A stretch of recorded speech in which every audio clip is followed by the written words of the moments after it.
let's talk Sword and Sorcery.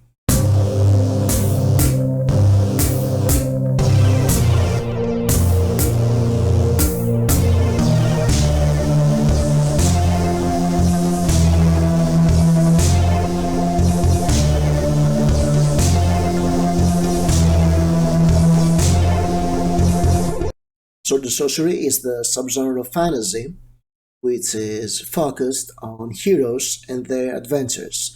It's mostly lower scale, scope, and shorter in size. It's mostly short stories and novellas or short novels. It's never big epic fantasy novels like Lord of the Rings or Moses the Book of the Fallen or even Game of Thrones. It's about the heroes and their adventures. The world building comes second in the scope of the book, and it's mostly about small adventures, adventures and heroes or anti-heroes trying to find treasures, save the maiden, or do their misdeeds. And sometimes not all sword and sorcery characters are pinnacles of morality and good judgment. Quite the opposite, actually. It's mostly an anti-heroic style of fiction. It's mostly about characters like Elric of Melibone or Conan the Barbarian or Offord and Grey Mouser. Today I'm going to do a video. It's boomer fantasy, as I used to call it, because it's very old fantasy stories, and I'll do a top 5 Sword and Sorcery stories, my favorite Sword and Sorcery stories. And in order not to just have 5 stories of Robert E. Howard and Conan, because it'll be very hard to choose between them, I think I'll do 1 story per author. And you already know who's the number 1 author. Okay, I gave it away. Okay, you can leave a comment right now and guess what story I'm going to get, and then leave another comment at the end of this video when you're agitated and disappointed about my choice.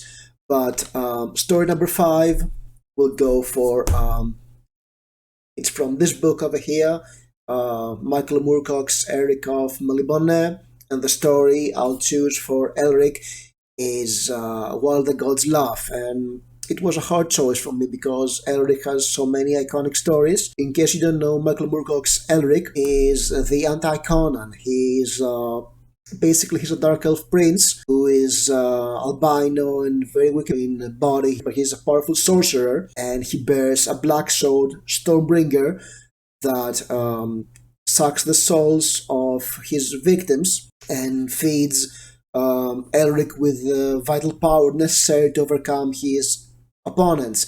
And he exiles himself from his island, Melibone. And actually, there's a very iconic story about Elric and Melibone. And if you want to read Elric, I'll suggest you go for the 2 novels that begins in the series, Elric of Melibone and Stormbringer. But in between, there are some interesting short story collections. And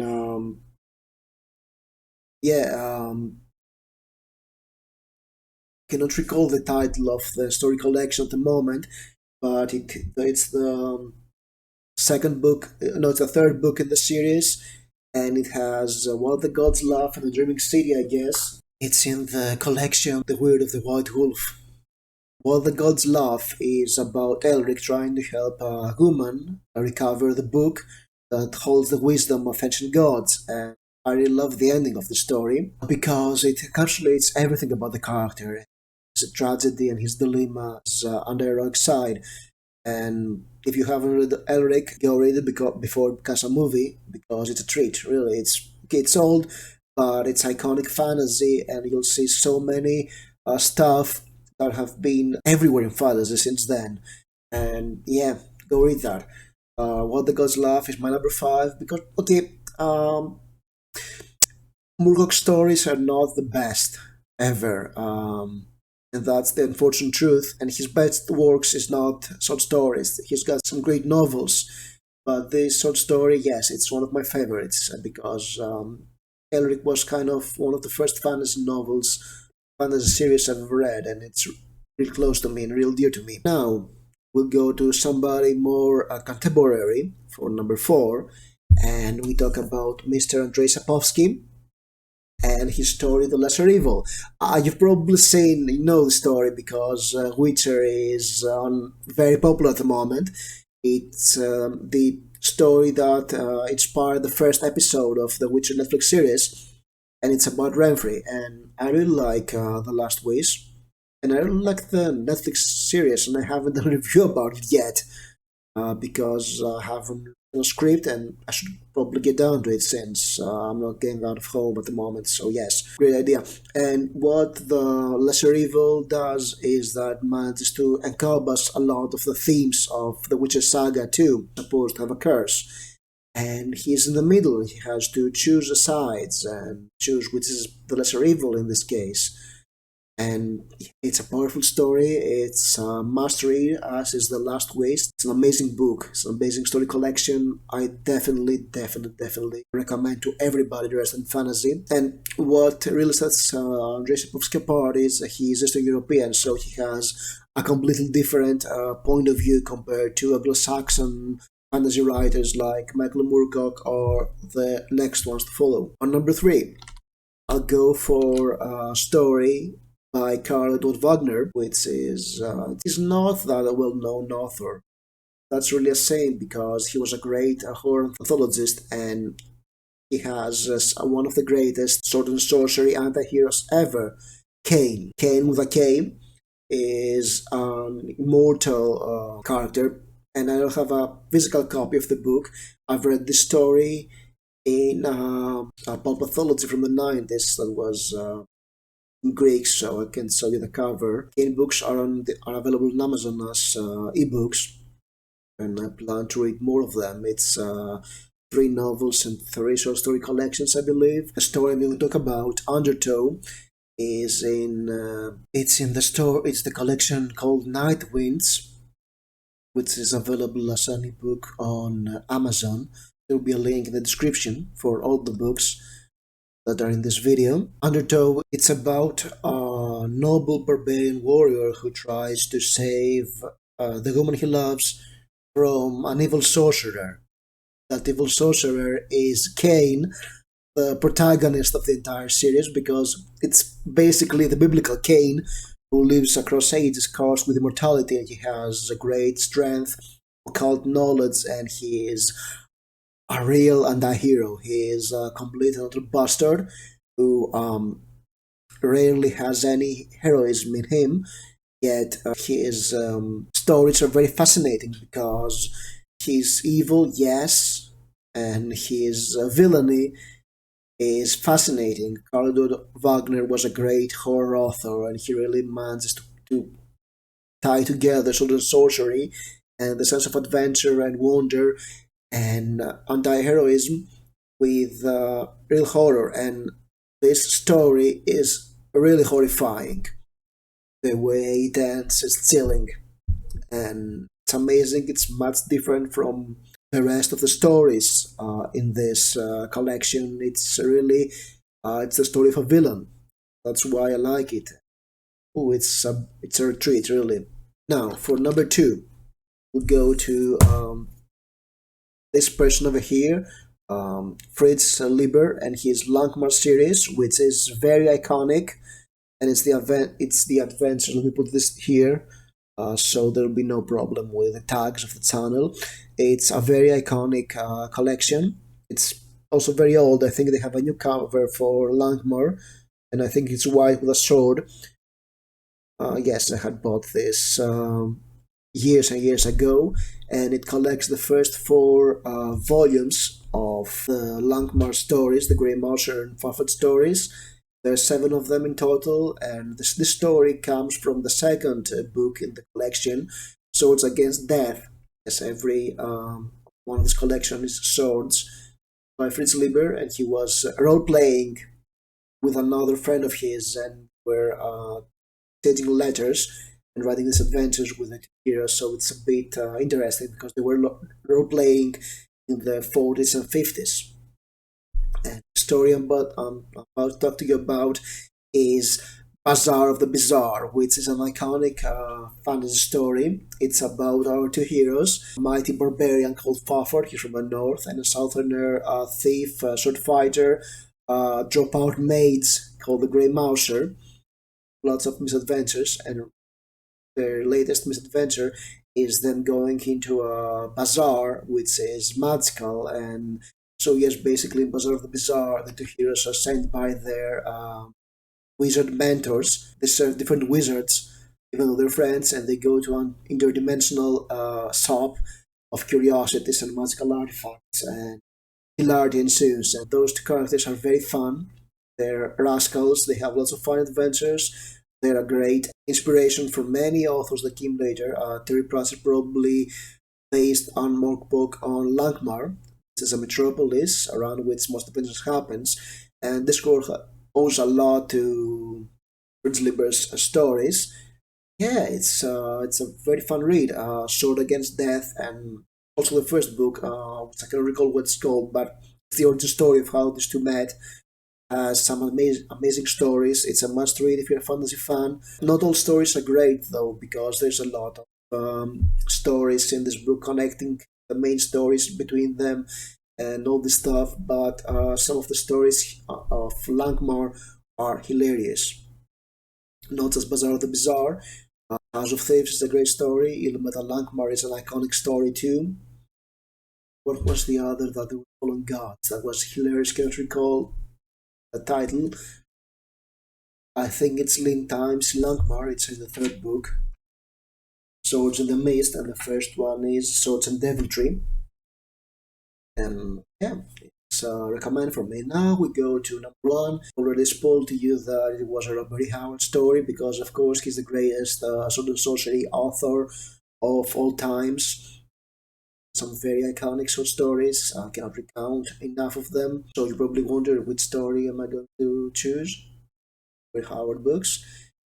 Which kind of story it will be? Probably surprise you because it's the story Wings in the Night, and it's Solomon Kane adventure. This is the Right Hand of Doom. It's a collection of tales of Solomon Kane of Robert Howard. Solomon Kane is one of my absolute favorite characters because he's a Puritan who has lots of adventures in Europe and Africa, 16th century, I think. And he's a swordsman. He's always sober and always oaths. Robert Howard has these catchphrases, and Solomon Kane's catchphrase is the usually somber Puritan oath. It's funny because he's in his stories he's very foul-mouthed despite being somber. The Wings in the Night is an African story where Solomon Kane goes to a village that is besieged by harpies, by winged creatures who kill animals. They have the people of the village are living in fear. This story is the pinnacle of sorcery for me because it's about tragedy and heroism and overcoming. This should come with a warning that there are two versions of the story. There is an ancestral version, which is in the Del Rey big black books of Robert Howard stories, and this one is censored. And the main censored thing is the final sentence in the book. The first time I've read it in this pulp collection. It was uncensored. It felt very weird reading it because it has a certain word starting with A, that post World War II brings back some very bad memories. I think this story was written 1932. It was published in 1932, so years before World War II. Yeah, I'm here in the editing phase. I was editing the video, and I found out that the sound in this part was awful, and I couldn't salvage enough phrases to explain what it was meaning. Well, Robert Howard died in 1936, but he died at a very early age. When he was 30 years old, he passed away in a tragic way. If you know who he is, you know what happened. He never saw what was his opinion on the stuff that happened in World War II. We have some hints, of course. In most of his stories, they have some special form of racial mythology. which we can summarize it to barbarians and savages are superior to civilized people, and his pinnacle of racial superiority is the Atlantean Cimmerian Celts. That's how his mythology works. And then it's African tribes. And finally, we have some probably Mediterranean, weak, civilized people. Yes, he was discriminated against me. I feel not bad at all about that, because he was a fascinating guy. He passed away very early, so we never saw his political views crystallize. His last story, Red Nails, it was written against what was happening in Europe back then, 1936. With the rise of the Axis, he was writing letters to Howard Phillips Lovecraft, and he was very polemic about what was happening in Europe back then. So I don't think that we can actually categorize him as phobic or something like that. But he was a fascinating author.